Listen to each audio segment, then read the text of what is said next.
참 우리가 좋아하고 애독하고 암송하는 말씀이 한 구절 있죠. 28절 하나님을 사랑하는 자 곧 그 뜻대로 부르심을 입은 자들에게는 모든 것이 합력하여 선을 이루느니라. 그래서 이 말씀을 사람들이 굉장히 좋아하고 또 합력하여 선을 이루시는 하나님이다, 그렇게 고백하고 살지 않습니까? 이 말씀을 우리가 오늘 밤에 중심으로 해서 선을 이루시는 하나님은 언제나 그 결과가 선이세요. 우리가 볼 때는 선이 아닌 것처럼 하나님의 역사가 이루어지는 게 참 많은데 최종적인 하나님의 뜻은 선을 이루시는 거예요. 하나님 보시기에 아름답게 하시려고 그러는 거예요. 그렇기 때문에 예수 믿는 우리들이 이 말씀을 우리가 받아들이면서 살아가기에 제일 먼저 중요하게 우리가 가져야 될 기본 마음가짐이 뭐냐 하면, 예수 믿는 사람은 이 세상에서 떠나는 날까지 단 한 번도 저주를 받을 일이 없다는 것입니다. 그걸 우리가 기본적으로 확실히 믿어야 돼요. 하나님은 그리스도 밖에 있을 때는 우리가 이미 저주 아래에 있었어요. 근데 그리스도 안으로 딱 들어와 버린 뒤로부터서는 우리에게는 더 이상 심판도 없고 저주도 없어요. 예수님이 그러셨어요. 믿는 자는 영생을 가졌다 그랬어요. 성경에서 변할 수 없는 확고부동한 진리를 설명할 때는 언제나 과거형으로 얘기를 해요. 완료형으로 얘기를 해요. 그래서 가령 요한복음 5장 24절에도 내가 너희에게 진실로 진실로 이르노니 누구든지 내 말을 듣고 나 보내신 이를 믿는 자는 영생을 얻었고 그랬어요. 영생을 얻었다는 거예요. 얻었다는 거예요. 죽어봐야 아는 게 아니에요. 영생은 하나님과 그의 보내신 자 예수 그리스도를 알고 지내는 거니까 영생을 얻었다는 거예요. 이미. 그리고 심판에 이르지 아니하나니 사망에서 생명으로 옮겼느니라 그랬어요. 거기도 과거예요. 완료형을 쓰셔요. 항상 성경은. 이건 바뀌어질 수 없는 확고부동한 하나님의 약속일 경우는 그렇게 쓰셨어요. 성경에서 언제나. 그래서 우리는 예수 안으로 들어와 버렸기 때문에 결코 뭐가 없다 그랬어요? 정죄함이 없다 그랬어요. 정죄함이 없다. 정죄가 없다는 게 뭐예요? 저주함이 없다는 거예요. 정죄받는 건 저주받는 거예요. 우리는 어떤 일을 만나도, 심지어는 사업을 하다가 망해버렸어. 예수를 믿는다는 사람이. 그래도 그것이 저주가 아니에요. 하나님의 선을 이루시는 섭리에 있다는 거예요. 또 병들었어요. 그리고 병이 안 낫고 결국은 죽음으로 가서 목숨이 끊어졌어요. 그래도 저주 아래 있는 게 아니에요.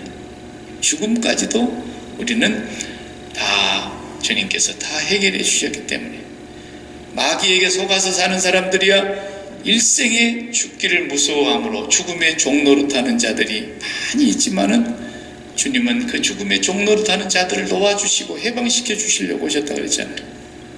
그러니까 우리는 따라합시다. 저주가 결코 없다. 어떤 가운데도 우리는 저주 없으니까 낙심하지 마시고, 재수에 오미 붙었다 이런 말 하지 마시고, 반드시 우리는 저주가 없어요. 이걸 모르고 이걸 안 믿으면 오늘 이 본문 말씀을 받아들일 수가 없어요. 오늘 본문 말씀을 받아들이려면 선제적으로 우리는 저주가 없다, 이것을 먼저 믿어야 돼요. 그리고 하나님을 사랑하는 자 그랬잖아요. 28절에 하나님을 사랑하는 자, 우리가 알거니와 하나님을 사랑하는 자. 하나님 사랑하는지 안 사랑하는지 그것도 확인을 해봐야 돼요. 하나님을 사랑하는 자는 그 뜻대로 부르심을 입은 자인데, 하나님을 사랑하는가 안 사랑하는가 진단을 해봐야 되겠죠. 사랑하는 사람은 어떤 증상이 있어요? 사랑하는 사람은 그 사랑하는 대상을 기뻐해요. 기뻐하게 돼 있어요. 자, 사랑하는 거 안 사랑하는 거 진단해 봅시다. 내가 잘 아는 지인의 친구가, 잘 아는 친구, 이웃이죠.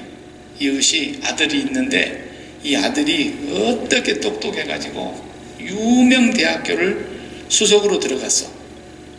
그래갖고 졸업할 때까지 장학생으로 나와가지고 수석으로 졸업까지 했더니 미국의 세상의 대기업에서, 기업에서도 큰 기업에서 이 아이를 그냥 남한테 뺏길까 봐서 스카웃을 해갔는데 봉급을 100만 불을 주고 데려갔어. 100만 불. 어마어마하죠. 100만 불을 주고 데려갔으니까 이제 신입사원인데 한 달에 10만 불씩 주기로 하고 데려갔으니까 대단한 거 아닙니까? 그 친구 아들이 막 굉장히 잘 돼가지고 친구가 좋아가지고 입이 기띠에 걸렸어. 막 자랑을 해, 아들 자랑을. 근데 그걸 듣고 있는 내가 같이 기뻐가지고 어찌할 바를 모르겠어. 좋아서. 그러면 내가 그 친구 사랑하는 거예요. 근데 잘 됐다 그러면서도 속으로는 부러워 죽겠어. 근데 기쁘지가 않아. 왜? 자기 새끼를 생각하니까 성질이 나서 그냥 나는 뭐냐 말이야. 그러면은 뭐예요? 그 사람 안 사랑하는 거예요. 쉽죠? 그 사랑 안 하는 증거야 그게. 우리 교회 어떤 집에 자녀가 막 잘 됐다 그래. 잘 됐다 그러니까 좋아서 어쩔 줄을 모르겠어요. 내 자식이 잘 된 것보다도 더 기쁜 것 같아 막. 그럼 왜 그래요? 사랑하니까. 그러면 하나님 사랑하는 거 안 사랑하는 거 진단이 나오죠. 우리가 뭘 기뻐하는가를 보면 알아요. 우리가 최고 기쁜 것이 하나님이다. 그러면 하나님 사랑하는 거예요.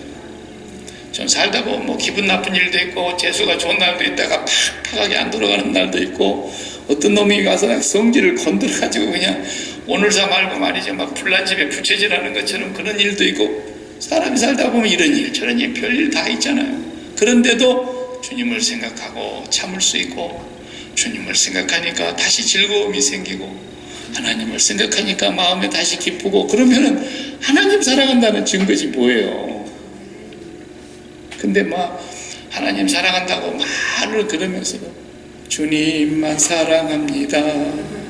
주님만 사랑합니다. 예수님만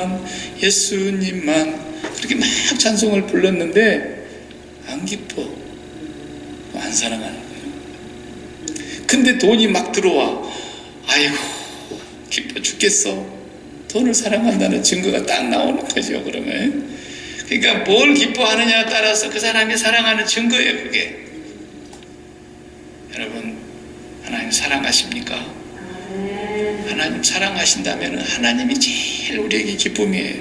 예? 그 사람이 하나님의 뜻대로 부름받은 자예요.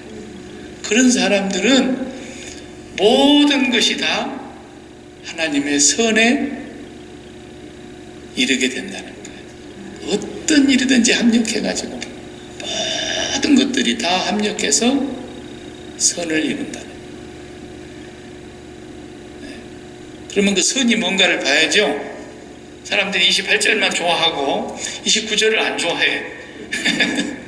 29절을 잘 봐야 돼요.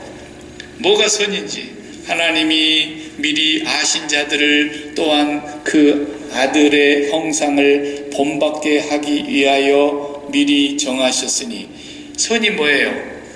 하나님이 미리 아신 자들, 그들을 또 미리 선택했다 그랬잖아요. 정했다 그랬어요.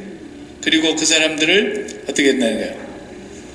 그 아들의 형상을 본받게 하기 위하여. 아들의 형상을 예수님의 형상을 본받게 하기 위하여. 그걸 하나님이 미리 아신 자들을 미리 정하셨고 그 다음에 또 어떻게 했다는 거예요? 30절에 정하신 그들을 또한 부르시고 부르신 그들을 또한 의롭다 하시고 의롭다 하신 그들을 또한 영화롭게 하셨느니라. 예, 여기도 역시 완료형으로 쓰고 있어요. 예, glorified를 했어요. 예. 그러니까 하나님의 그 아들의 형상을 본받게 하는 것이 최종적으로 뭐예요? 우리를 영화롭게 하는 거예요. 영화롭게. 우리가 지금 주일날로 해서 3번 이어서 예수님 기도에 대해서 요한복음 17장에서 보았지 않습니까? 요한복음 17장에 예수님이 당신 자신을 위해서 기도하면서 17장 2절에 뭐라 그랬어요? 아버지께 기도하면서 아버지여 아들을 영화롭게 해주십시오 그랬어요. 예수님 자신을 영화롭게 해주십시오. 그리고 아들로 말미암아 아버지를 또 영화롭게 하옵소서 그랬어요. 또 5절에서도 역시 같은 말을 2번 했어요. 아들로 말미암아 아버지를 영화롭게 하옵소서. 아들을 영화롭게 하시고 아들로 말미암아 아버지를 영화롭게 하시고, 그러면서 이제 아들이 아버지께서 내게 주신 자를 제가 잘 지켰는데 이제 내가 떠나가니 아버지 이들을 끝까지 아버지 이름으로 보존해 주시고, 이들도 내가 아버지 안에 있고 아버지가 내 안에 있어서 우리가 하나인 것처럼 그들도 우리와 하나가 되게 하사 아버지의 영광에 참여하게 해 주십시오. 그러니까 우리도 뭐예요? 결국은 영화롭게 해 주시려고 그러는 거예요. 그래서 오늘 그러잖아요. 미리 아신 자들을 또한 미리 정하시고 정한 그들을 또한 부르시고 부르신 그들을 의롭다 하시고, 이게 다 예수님께서 오셔서 하신 일이잖아요. 그리고 마침내 그들을 영화롭게 하셨느니라. 그러니까 너무 확고부동하게 변할 수 없는 거기 때문에 과거형으로 쓴 거예요. 우리를 영화롭게 하시는 것이 하나님의 최종적인 선이라니까요. 우리를 최고의 영광의 반열에 불러들이시는 것, 그것이 하나님이 우리에게 주시는 모든 것을 합력하여 최종적으로 선을 이루시려고 하는 목적이 그거예요. 목적이. 그런데 그걸 모르니까 그냥 세상의 영광, 세상의 영화로움, 세상 속에 있는 그 영광을 그냥 침을 질질 흘리는 거예요. 그래 얼마나 한심합니까? 그래서 하나님께서 그 영광을 잠깐 보여주신 거예요. 예수님을 통해서. 그래서 하나님은 그분의 영광의 광채시요. 골로새서에도 그랬고 히브리서 1장 1절 2절도 보면은 예수 그리스도는 하나님의 본체시라고 그래요. 하나님의 영광을 예수 그리스도에게 나타내셨고 우리가 그분의 영광을 보니 하나님의 독생자의 영광이더라.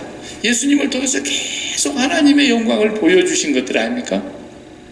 그러니까 예수님은 그 순간 찰나에 보여주신 변화산의 영광만 봐도 얼마나 영화로우신 분인가를 베드로가, 야고보가, 요한이 잠깐 목도했단 말이에요.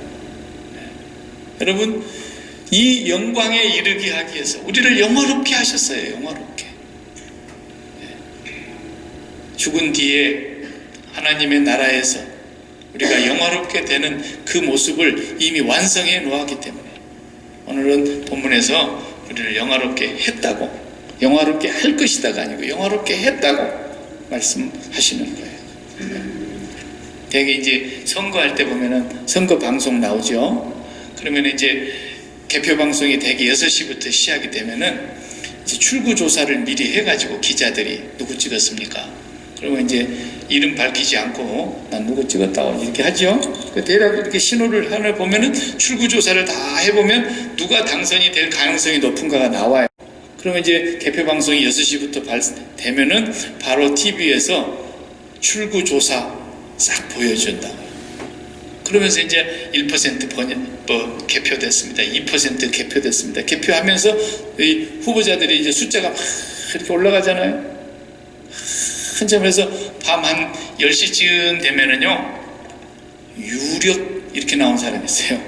이 사람이 이제 당선될 가능성이 상당히 높다는 거예요. 유력하다 이러네. 그럼 뭐 그 사람이 기분이 좋아가지고 막 어쩔 줄 모르는데 11시쯤 가니까 다시 이게 엎치락 뒤치락 하는 거예요. 막 피를 말리죠. 그러다가 이제 새벽 1시쯤 되면은 당선 확실 이렇게 나오는 거야.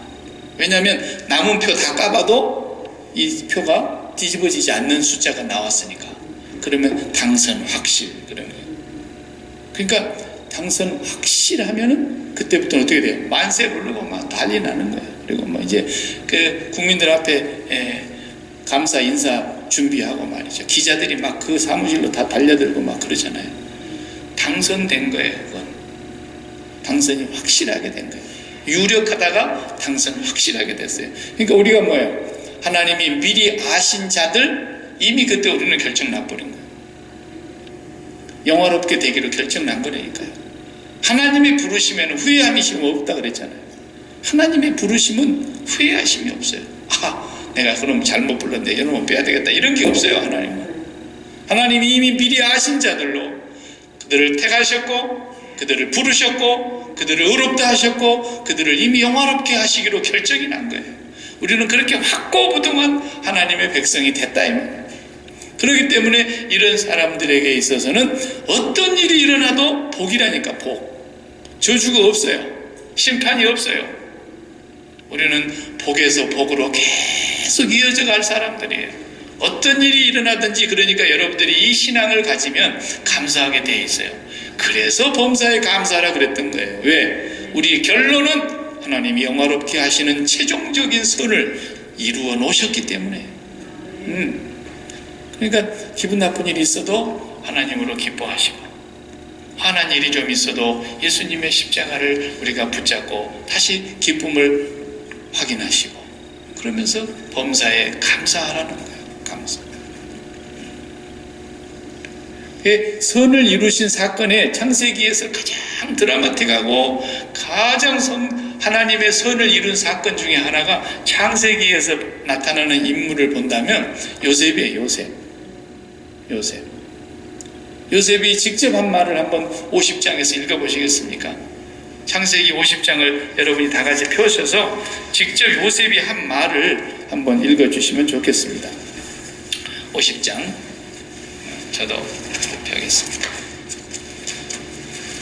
창세기 50장에 아버지 야곱이 돌아가셨어요. 아버지 야곱이 돌아가셨는데 고국 땅에 꼭 묻어달라고 언약을 하라 그래서 언약을 하고 아버지 요셉을 바로 왕의 제가를 얻어가지고 요셉이 고국 땅에 장례식을 하는 거예요. 장례식을. 이 장례식을 하는데 엄청난 무리들이 장례식을 하게 되죠. 장례식이 끝났어요. 자, 끝나서 14절 보세요. 요셉이 아버지를 장사한 후에 자기 형제와 호상군과 함께 애굽으로 돌아왔어요. 오랜 세월이 걸렸죠. 그러니까 걸어갔다 왔을 테니까. 물론 요셉이야 말 타고 갔겠지만. 자, 그런데 15절을 잘 봐요. 요셉의 형제들이 이제 겁이 나는 거예요. 요셉의 형제들이 그들의 아버지가 죽었음을 보고 말하되 요셉이 혹시 우리를 미워하여 우리가 그에게 행한 모든 악을 옛날에 팔아먹은 그 시절 죄가 덜컥 생각나는 거야. 갚지나 아니할까 하고. 요셉이 원래 효자였잖아요. 효자. 아버지가 제일 사랑하는 효자. 그러니까 아버지 생전에는 이 보복을 하면은 아버지께 불효하는 거니까 아버지 돌아가실 때까지만 기다리고 있다가 우리 아버지 장례 끝나면 너희들은 이제 내한테 죽었다 이렇게 될 줄로 형들이 지레 겁을 먹어요. 형들이. 그러니까 형들이 입을 맞추잖아요. 16절에 요셉에게 말을 전하여 이르되 없는 말을 지어낸 거야. 당신의 아버지가 돌아가시기 전에 유언을 했다 이거야. 명령을 하여서 유언을 어떻게 했느냐? 요셉아, 내 형들이 너에게 악을 행하였을지라도 이제 바라건대 형들의 허물과 죄를 용서해줘라. 아버지가 그러고 죽었다는 거야. 없는 말을 지어내는 거야. 너무너무 겁이 나니까 참 죄짓고 못 사는 겁니다 이거. 그때 요셉이 그 얘기를 들었어요. 그 형제들이 무릎을 꿇고 용서해달라고 엎드려서 비니까 요셉이 17절 마지막 부분에 뭐라 그랬어요? 요셉이 그들이 그 얘기하는 말을 들을 때, 형들이 자기 얘기하는 말을 들을 때 어때? 울었다라 해서 울어버렸어요. 요셉이 울어버렸어. 그리고 18절을 읽어봐요. 그의 형들이 또 친히 와서 요셉 앞에 엎드려 이르되 우리는 당신의 종들이니이다. 그랬어요. 요셉이 그들에게 이르되 두려워 마소서. 내가 하나님을 대신하겠습니까? 그랬어요. 내가 심판하는 자가 아닙니다. 20절이 결정적으로 하시는 말씀이죠. 당신들은 나를 해하려 하였으나 하나님은 그것을 선으로 바꾸사 오늘과 같이 많은 백성의 생명을 구원하게 하시려 하셨나니 당신들은 두려워하지 마소서. 내가 당신들과 당신의 자녀를 기르리이다 하고 그들을 간곡한 말로 위로하였더라. 예. 요새 멋있죠. 당신들은 나를 정말 헤아려 한 건 사실이에요. 그때 당시에 악을 행했어요. 그러나 하나님은 어떻게 했어요? 선으로 바꾸셨어요. 이런 거예요. 이런 거. 하나님. 그러니까 요셉의 형제들이 요셉에게 악을 행했지만 요셉이 그걸로 저주받았습니까? 아니에요. 요셉은 이미 영화롭게 된 인물이에요. 하나님의 계획 속에, 하나님의 섭리 속에 이미 이 땅에서도 애굽에서 영화로운 인물이 될 걸로 하나님이 이미 정해놓으셨어요. 그 일을 하나님이 이루시기 위해서 요셉은 팔려가야 했던 거예요. 팔려가야 했어요. 형제들이 잘못하긴 했죠. 악을 행했죠. 해하려고 했죠. 그렇지만 하나님은 요셉에게 절대로 저주를 내리신 게 아니에요. 그러니까 또 요셉이 보디발의 장군 집에 팔려갔죠. 거기서 얼마나 하나님 앞에 신실하였기 때문에 종노릇도 잘하니까 주인이 눈에 딱 들어서 늦게 왔지만 네가 이 종들 전부 대장해라 이랬어요. 그랬는데 거기서 또 보디발이 아내의 유혹을 받았습니다. 그거는 내가 어떻게 하나님 앞에 죄를 지켰습니까? 그랬어요. 내가 당신 남편에게 어떻게 죄를 지켰습니까? 그렇게 얘기질 않아요. 이 사람은 언제나 하나님과 1대1의 관계예요. 내가 어떻게 하나님 앞에 죄를 지켰습니까? 그런데 그 신실함이 오히려 감옥을 가게 만들었어요. 억울한 누명을 썼어요. 저주받은 게 아니에요. 그러니까 우리 예수 믿는 사람은 이렇게 안 좋은 일이 계속 터집니다. 그거 저주가 아니에요. 이걸 믿으셔야 돼요. 그래서 그런 일이 생길 때도 범사에 감사해야 돼요. 오늘 이렇게 돈이 안 벌리네. 감사하다. 이래야 된다 그 말이야. 에? 아이고 아파서 죽겠네. 감사하다. 이래야 된다니까. 예수 믿는 사람은. 그렇게 우리는 철저하게 하나님 앞에 영화로운 존재들이에요. 그 하나님의 영광을 우리는 이미 보장받은 사람이에요. 확정이 됐어요. 그러니까 무슨 일을 당할 때 좋은 일만 있기를 바라지를 마세요. 안 좋은 일이 터져요. 그래도 감사하세요. 하나님이 우리를 영화롭게 하시는 과정에 있는 거예요. 그래 감옥에 갔어요. 또 억울한 누명으로 감옥에 갔는데 또 그 바로왕의 신하들의 꿈을 해석을 잘해서 내일 이맘때면 당신은 죽을 거고 당신은 죄가 다 없다는 게 증명이 돼서 복직이 될 텐데 나를 꼭 기억해 주십시오 그랬는데 새까맣게 잊어버리는 거 보세요. 참 안 되는 사람은 진짜 이래도 안 되고 저래도 안 돼. 감옥에 좀 더 있어야 됐던 거예요. 언제까지? 바로가 꿈을 꿀 때까지. 전부 하나님의 주권 안에서 하나님의 섭리를 이루어가는 과정 속에 있기 때문에 우리는 우리 시간대에 뭔 일이 안 되고 우리가 원하는 방식으로 안 되고 안 좋은 일이 막 터지고 이렇게 돼서 터지고 저렇게 돼서 터지고 그래도 감사하라니까요.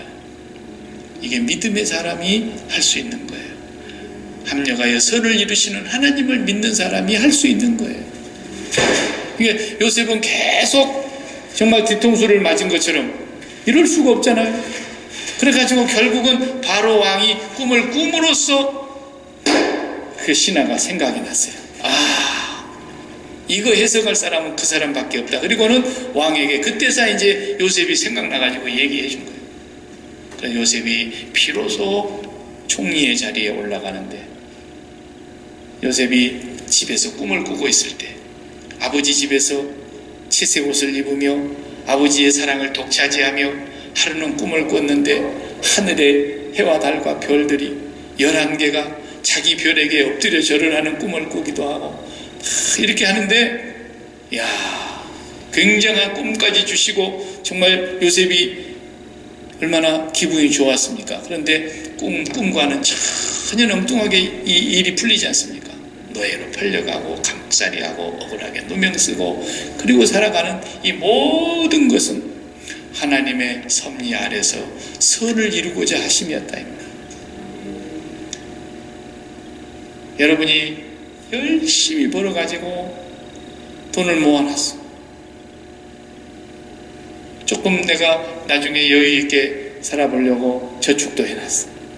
그런데 친구가 와가지고 죽는 소리를 하면서 조금만 이번만 숨통을 틔워주면 살겠다고 애걸복걸 하니까 친구 지간에 또 어쩔 수 없어서 그 돈을 줬어요. 근데 친구가 그걸 또 홀라당 다 해먹고 도망을 가버렸어요. 그런 일이 많지요. 사는 사람 세상에. 그럴 때 예수를 안 믿는 사람 같으면 어떻게 돼요? 잡히기만 잡혀봐라. 예? 다리 몽둥이를 부질러 넣더니 이놈을 감옥에 치워넣어서. 예? 그렇지요. 근데 예수 믿는 사람은 어떻게 얘기해야 된다고요? 당신이 나의 돈을 가져가서 사업을 해보려다가 쫄딱 망해서 내 돈을 다 까먹었으나 이것은 하나님이 가져가신 것이다. 그렇게 고백하라는 거예요. 예? 요셉이 지금 그러잖아요. 당신들은 나를 해하려고 나를 팔아먹었고 내가 그동안 지내온 세월 13년 동안 얼마나 내가 기가 막힌 인생을 살았는지 아느냐고. 몇 날 며칠 책으로 쓰고 몇 날 며칠 밤을 지새워 얘기해도 다 말할 수 없는 억울한 일들을 내가 당했노라고. 그러나 하나님은 모든 만민의 생명을 구원하시려고 나를 앞서서 보내셨습니다. 그것이 창세기 45장 5절에 나온 말씀이에요. 하나님은 나를 여러분 먼저 앞서서 보내신 겁니다. 나를 팔았다고 근심하거나 한탄하지 마십시오. 요셉이 그렇게 해요. 그러니까 인생은 뭘 잘해야 돼요? 해석을 잘해야 됩니다. 해석을. 이 선을 이루시는 하나님의 역사를 믿는 사람들은 내 삶을 다르게 해석을 한다니까요. 예수님도 당신의 인생을 어떻게 해석합니까? 빌라도 그 인간이 다 불러다 놓고 예수님을 자기가 마음대로 요리조리 해보려고 그러는데 예수님이 대답도 안 해요. 잘 보이면 죄를 면해줄 수도 있고. 그런데 말을 안 해요. 말을 안 해요. 내가 너를 죽일 권세도 있고 살리고 노해줄 권세도 있는데 왜 묻는 말에 대답을 안 하냐 그러죠. 근데 주님이 뭐라고 했어요? 야, 위에서 주지 아니하셨으면 네가 아무것도 할 수 없어 그러잖아요. 보세요. 주님은 하나님과만 관계한다니까요. 이게 예수 믿는 하나님의 자녀들도 그렇게 해야 되는 거예요. 어떤 사람이 나한테 와가지고 막 욕을 퍼붓고 말해. 내가 쟤한테 잘못한 것도 없는데 막 눈에다 집어넣어 버리려고 그러고 말해.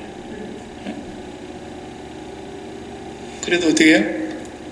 저 사람은 나를 욕하고 다니고 비방하고 다니고 뒷담하고 다니고 수근수근하고 다니지만 하나님이 그렇게 하라고 하셨는지도 모를 일이니까 주여 감사합니다. 그러라니까요.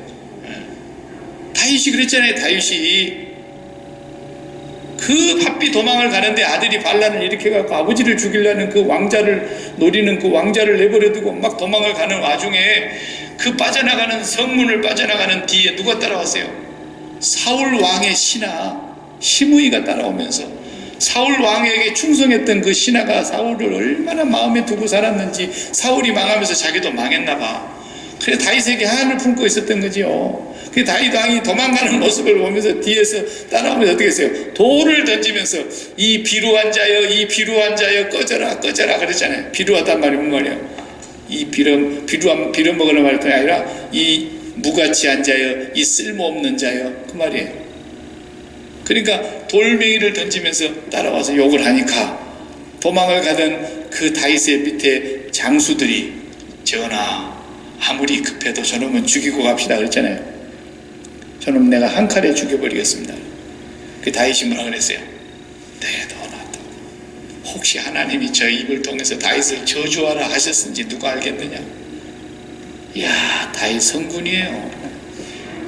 우리는 그냥 기분 나쁜 전화 한 통만 받으면은 그날 밤 잠을 못 자고 그냥 혈압이 올랐다 내렸다 그러고 날이 새기를 기다리게 한 번만 걸리기만 걸려봐라 내가 가만 놔두나 그러고 막 이를 갈고 그런 사람들이 얼마나 많아요. 그러면 안 돼. 선을 이루시는 하나님의 역사를 믿는 사람들은 욕을 하든지 말든지, 저도 욕을 많이 먹어봤어요. 그래도 살이 안 찌더라고. 욕 엄청나게 먹어봤어요. 그래도 한마디 내가 그 사람한테 욕으로 대꾸하지 않았어요. 주여 불쌍히 여겨주시옵소서 그랬지. 불쌍히 여겨주셔야죠. 주님이. 내가 예수 안 믿었으면 그런 인간에게 욕먹을 일이 뭐가 있겠어요. 예수 안 믿고 목사 안 됐고 지하고 나하고 안 만났으면 세상에서 내가 걔한테 그런 소리 들을 일이 뭐가 있겠어요. 예. 내버려 두는 거예요. 내버려 뒀더니 어느 날 죽어버렸더라고. 근데 죽기 전에 내가 죽는 줄 알았으면 내가 분명히 병문안을 가든지 했을 거야. 나는. 왜? 그 양반한테 해야 될 말이 있었거든. 근데 그 기회도 없이 죽어버렸더라고. 여러분, 살면서 어떤 일을 만나든지 간에 절대로 원수를 맺지 마시고, 그것이 나에게 아무리 어려운 일이고 해가 되는 일이라 할지라도 악담도 하지 마시고, 하나님께서 나를 영화롭게 하려고 하시는 그 선을 이루시려고 하는 과정 속에 이것이 필요한가 보다, 이렇게 생각하세요.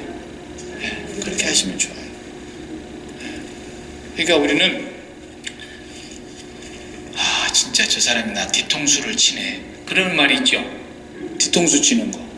믿었던 사람에게 뒤통수 치는 거.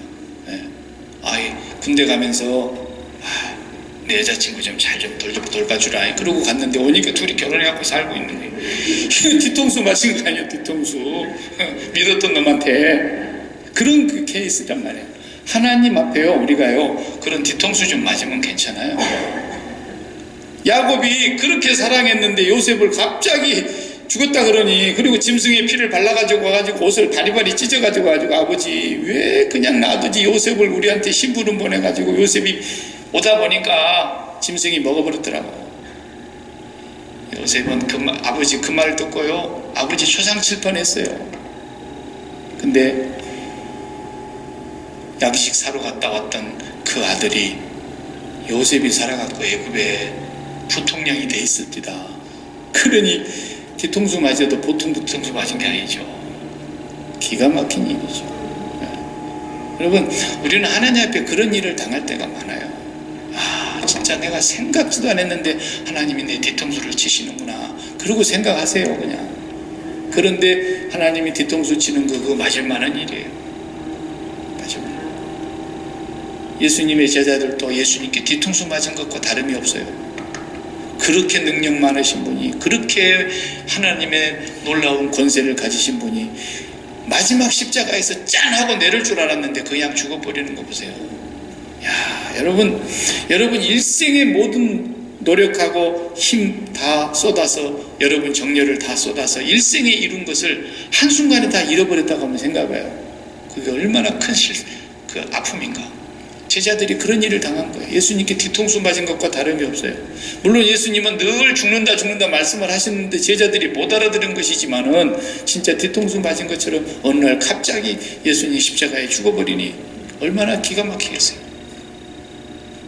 그래도 하나님의 뜻을 이루시려고 하시는 하나님의 영화로우심을 위해서, 우리를 그 영광스러운 반열에 인도하시기 위해서 주님이 십자가를 지심으로 아들이 영화롭게 되기를 원했던 거예요.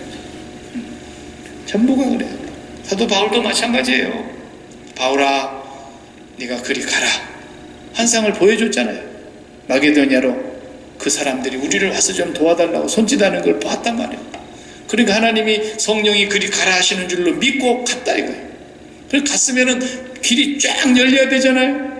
근데 첫 번째 빌립보성에 들어갔는데 길이 열리기는커녕 귀신 들린 여자 귀신 내쫓았다가 그냥 또 감옥에 붙들려 가는데 매를 맞고 감옥에 끌려가고 일이 안 풀려요. 그렇죠? 그러나 그곳에서 기도하고 찬송하며 옥문이 열리고 지진이 일어나고 그때부터 복음이 또 시작이 되더니만 조금 가다가 또 두드러 맞았어요. 3번 태장으로 맞았어요. 40에 하나 가만 39대를 5번이나 맞았어요. 한 번은 돌로 맞았어요. 한 번은 배 타고 가다가 배가 파손돼 가지고 일주일 주야도 밤에 배 조각을 붙들고 바다에 떠 있었다 그랬어요. 그것뿐입니까? 동족의 위험과 시내에서는 시내대로 위험, 광야에는 광야대로 위험, 유대인은 유대인대로 또 죽이려고 그러니까 유대인 동족의 위험, 이방인은 이방인대로 죽이려고 하니까 이방인의 위험, 거기다가 굶고 춥고 헐벗고 매 맞고. 여러분, 그런데도 바울이 뭐라 그래요? 약할 때 곧 강함이라. 나는 약한 것과 곤란을 기뻐하노니. 그러면서 나를 이렇게 하나님이 죽은 줄로 죽음에까지 이를 정도로 사형 선고를 받을 줄 알 정도로 나를 이렇게 구렁으로 밀어넣으실 때도 있었는데, 오직 죽은 자를 살리시는 하나님 한 분만 의지하게 하려고 했던 것이었다는 거예요. 돈 한 푼 의지하지 못하게 하고, 사람 하나 의지하지 못하게 하고, 어떤 환경이나 배경을 의지하지 않게 하고, 오직 살아계신 하나님, 죽은 자도 살리시는 하나님, 그 한 분만 의지하고 이 복음 전하는 길을 인도하시려고 하나님 그렇게 하시더라는 거예요. 모든 것이 합력하여 선을 이루시는 하나님의 방법이에요. 오늘부터서 이 말씀을 여러분이 정말 믿는다면, 이 하나님을 믿는다면 여러분에게 일어나는 어떤 일도 저주가 아닙니다. 여러분의 죄값이 아닙니다. 만약 여러분이 죄값이라고 믿는다면 구원 못 받은 겁니다. 구원 못 받았으니까 그런 죄값이라고 생각하는 거죠. 예수 그리스도께서 우리를 죄사함을 주시고 결코 정죄하지 아니하시도록 성령으로 해방시켜 주셨는데 어떻게 우리가 죄값을 받겠습니까? 죄값이 아닙니다. 우리 가는 길에 하나님의 선을 이루시는 섭리인 것입니다. 이걸 굳게 믿으시기 바랍니다. 이제 여러분의 삶의 고난이 다 끝났을까요? 아니요. 아직도 남았어요. 하나님의 나라에 들어가기까지는 많은 환란이 아직도 남았어요. 그래도 그 환란을 우리는 왜 참아야 돼요? 보이지 아니하는 하나님의 영광이기 때문에. 보이는 영광도 얻으려고 얼마나 수욕을 참고 얼마나 고통을 참고 세상에 보이는 영광을 얻기 위해서 얼마나 잠문 이루고 얼마나 눈물 흘리고 얼마나 땀 흘리고 세상의 영광을 얻기 위해서도 그렇게 합니까? 그 배설물 같은 영광을 얻기 위해서도 그렇게 하는 바인데, 비교할 수 없는 하나님의 보이지 아니하는 그 영광, 그 영화롭게 하심, 거기에 이르도록 나아가기까지는 우리는 이 세상에서 이런 일 저런 일 다 당하지만은 마침내 하나님의 선을 이루시는 것이라는 것을 굳게 믿으시기 바랍니다. 오늘 이 시간 이후로 무조건 감사하십시다. 다 엎어졌는데 팔이 부러졌어. 아이고 하나님 팔이 부러졌네요. 감사합니다. 이러라니까 그런 사람들이 아이고 저 사람이 좀 많이 모자란가 보다, 정신이 좀 부족한가 보다. 세상 사람들은 그럴 수 있지만 우리는 하나님이 팔이 부러지게 하는데도 뭔가 계획이 있으시다라는 거예요. 기도하십시다.